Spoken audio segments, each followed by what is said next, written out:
At that time, when especially when you come out with Attitude and New Edition are Yeah. coming out with Heartbreak, what do you think was the difference between the two albums and how? Because New Edition seemed to be a lot more. They were on the radio a lot more. In some sense, Well, was that was '88. So at the time, it was our first album okay. that had Mamacita. It was Mm. our first album and any Heartbreak album that was out at the same time. When Attitude had dropped, that's the time when BBD was coming out. And then you Uh, had, yeah, you had Johnny. That's when they decided to go ahead to do, the solo thing. yeah, So yeah, the only group that was left for people to look at was Troop at that time. So, but we really loved hearing that first album that they had, that was produced by Jimmy Jam and Terry Lewis, the Heartbreak album, and that was actually their 5th year in the music industry at that time, and it wow, was our first year coming in. yeah, So to watch them be able to grow to that peak was really awesome, and a test to see what we could do as Troop, as yeah, far as what New Edition has done and where they're taking it to. yeah. Did Yeah. did when they did break up and do their solo stuff, was that ever something that you guys thought about that? Okay, maybe Yeah. we can do that and come back at that time, back in those late 90s, Well, 80s. I don't I don't think so really. We were really trying to focus. We were really still trying to make our mark in the music industry. So Yeah, we wanted to do we probably if we thought about doing that, it was going to be at a later time yeah, because we wanted to do more Troop albums as well. At least like another third or fourth Troop album before we decided to go ahead and go solo. And yeah, but you have to look at it this way. Uh that was the only thing that was left for New Edition to do because you got to look at it this way: from them having a Christmas album, uh, a remake album, um, I mean, you name it, Coca-Cola, uh, what else they do? I mean, they've done so much mm, in the 5 short year span. So the only thing that was left for them to do was to become solo artists because they mm, had did everything already yeah, as a group. They had did everything.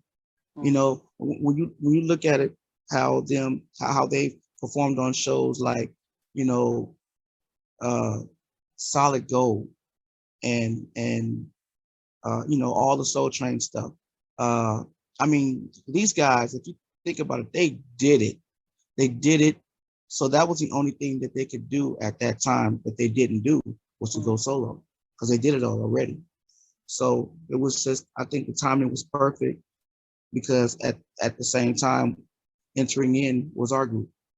Yeah. And did but at that point in time, you never there was there any rivalry or competition between the No, two because those are our buddies, man. We've always looked up to New Edition as our brothers. Uh, we're still close to each other. yeah, We still talk every time that we see each other. Um, yeah, really cool guys. yeah. When we get into so the 80s were really great and stuff. When we get into the 90s, and I know that you guys came out with deeper and was that a little something something. What changed with the direction and the commercial success when you get into the 90s and the direction of the group? Well, the uh, the Troop Deeper album, uh, we had just finished going through litigation for 18 months. Wow. So we sat and we did nothing. So if we would have just stayed in the studio, doing albums and doing tours and stuff like that, then you Yeah. guys wouldn't have got a chance to even to see Boys to Men or Jodeci because we were the group to be looked at that time. But Mm, we sat for 18 months, mm, meaning that we opened the door for those guys. yeah. So if we hadn't have sat, you guys wouldn't have heard of of of a Boys to Men or Silk or Drew Hill. You wouldn't hear none of those guys because we were the guys that everybody was looking at that time. 89. I mean, I talked to people that actually worked for Bib 10, and they said they couldn't even crack a record on Boys to Men because of what was going on with Troop. So if we were giving Boys to Men a hard time, what do you think we were giving a hard time for everybody else? And Boys to Men became the biggest out of all of us. Yeah. Wow, that's always the same sort of one of those what ifs, why, Because it's all about timing. It's all about timing, and it's all about who's doing what at the time. And like I said earlier, New Edition at the time was going solo, so the only group that people was looking at that time was True. That was it. Yeah. And so we slowed down. We switched management companies to go with to Busted Management, which is MC Hammer's his brother Louis Burrell, which is their company. And so we had to go through litigation before we decided to make that decision to be able to sign contracts with them. So it was really lengthy and it was crazy. I wouldn't wish it on anyone else. I wouldn't wish that on anyone else. That was really an ordeal that we had to go through to get to where we had, even to where we get to today.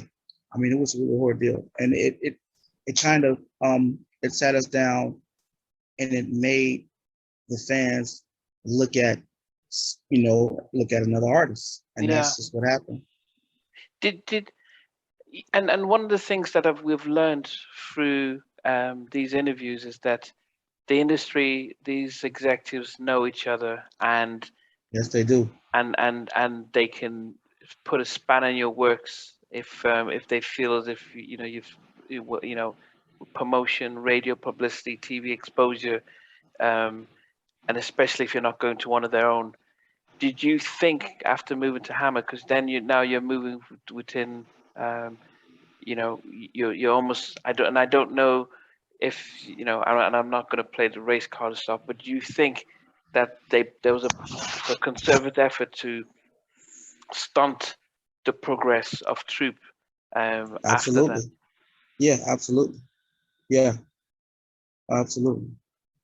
I mean, rest his soul, our brother Reggie, he actually said it to us a long time ago. He said, why do we need to go ahead and sign with Busted when they already have a 5-man group? Doesn't make sense. They already had a group. Who did they have? They had a group called Special Generation. Oh, okay, yeah. Mm-hmm. So it was a thing that had happened where it takes the light off of us and puts the light on to someone else. Yeah. Because you do wonder, yeah. I interviewed Tony Terry, and he talked about when he changed management, then he got blacklisted as a result of that rift. When I interviewed Nitty, he talked about when they didn't want to agree to the label's demands of singing a certain thing, they got blacklisted, and Rift that was it. They didn't let them, couldn't get another deal. And I think it's quite easy to think that, okay, we've already got hit records, we can do it by ourselves, not realizing that the whole media and the whole industry is controlled to a point where we didn't get to see your videos played on radio stations or see it thereafter. And but you did come up, you still were able to come up with albums consistently. I'm looking 1, 2, 3, 4, about 5 albums. But what was did you realize that you weren't getting the exposure, and how did that, were you then relying on just touring, or what sort of changed by late 90s?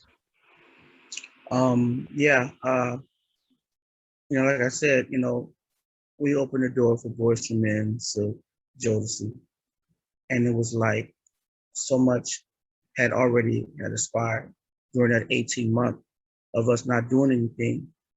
And then and I also want to speak on that what you said about being blacklisted. It's real. It's real. It happens. It happens to the best of us. It is what it is. And I'm just going to leave it right there because we're still together. We're still doing performances. We're still doing shows. now that it's not, we just finished doing a show in South Bend, Indiana, Yeah, with Big Bob, and I saw that. yeah, that's our partner, and Danny Boy, and it was a great show, a great turnout, and the fans loved it.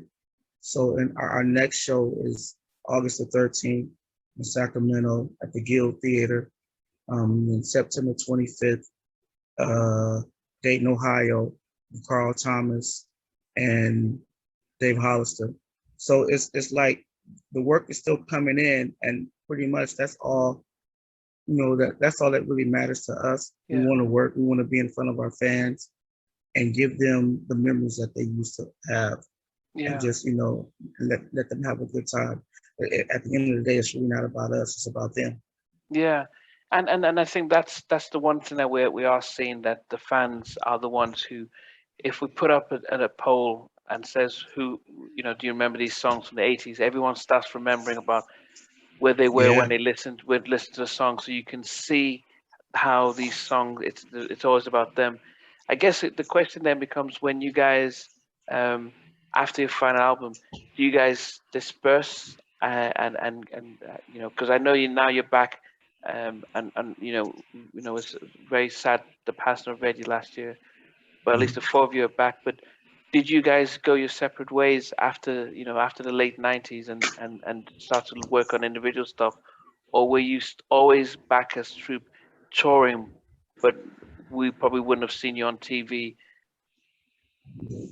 Well, we were always on the phone with each other.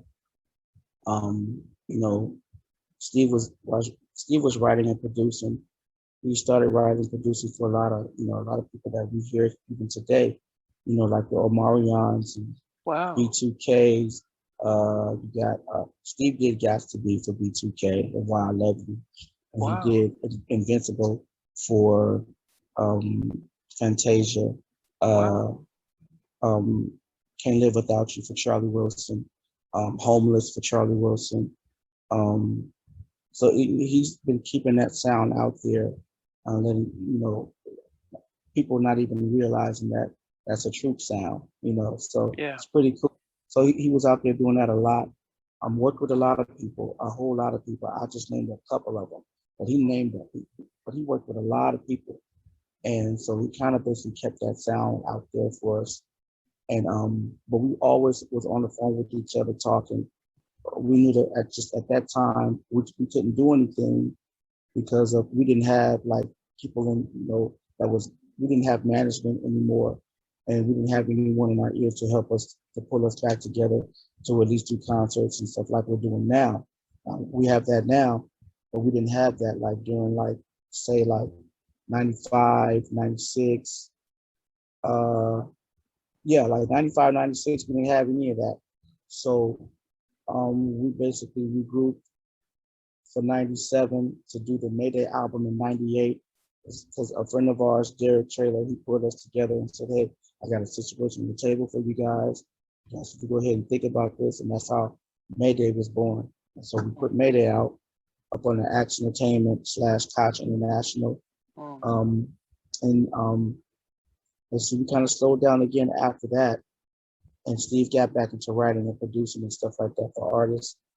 Then he would go ahead and give us a call and say, hey, I think this song fits us really well. And he would call about a song that he wanted to play for us. And we go into the studio and cut it. And then it ended up, getting us back together, getting us jarred again, getting us excited again about, doing more concerts. And then a couple of friends that ran into us, that one's been working for Interscope Records, Ian Fletcher. Another friend of ours that actually helped us choreograph Spread My Wings with Tony Basil, Doc Clark. They got us back together in 2004, I believe. And pretty much we've been together ever since. Okay.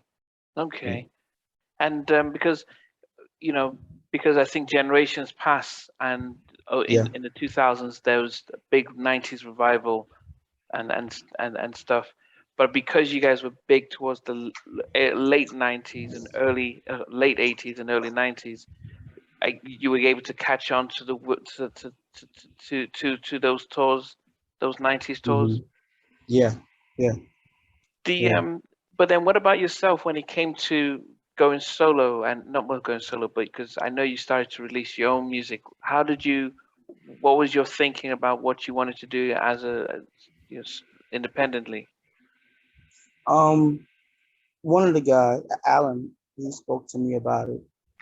He was like, "Hey, man, right now, Troop is just doing dates. We're not doing any records or nothing like that." He was like, you need to think about yourself and doing some solo material." And another friend of mine, Derek Bradford, Derek and Alan, they both talked to me about, doing some solo stuff. So they were the ones who kind of like put that in my ear, Mm. and that's basically how it, started. And that's how it came about. And so, because when you started to do your solo stuff, what were you thinking? Because I know it's changed. Back in the day, you needed a label and it Yeah. gets on the airplane stuff. But things have changed where you can go digital and stuff. But did you have a sort of a vision as to how you wanted your song out there and what your expectations were? Of course, every artist who's independent, um, of course, they want their stuff to be played on the mainstream radio and want to be out there with everybody else, major wise. My thing was I just wanted to just make sure that the music that I was going to go ahead and portray to put out, that it still flows with how Troop was, as far as like having good music, good lyrical content, and I just wanted to keep that going for myself as a solo artist. And that was the main thing that I focused on, just making sure that every song that I recorded, it was just going to be a great record, regardless. It's kind of hard because you have a lot of people who are in your ear and they want you to, they want you to record something for them or whatever, and it might not be fitting to where you're at. So it's like, it's kind of hard, but at the same time, you know what you have to do. So that's the only thing that I was, really focusing on, just making sure that every song that I was going to be a part of or wrote or didn't write, I just wanted to make sure that it was great. I mean, Quincy Jones said it best. He said, how do you expect others to have goosebumps on the material when you don't get it? Mm. So I just wanted to go ahead and maintain, just keep that same terminology and just make sure that even the material that I'm doing is just as good as. Thanks for watching. Please remember to subscribe to the channel, but most importantly to press the notification bell so that you can be notified when we do have a new interview. Loads to come, but thanks a lot for watching.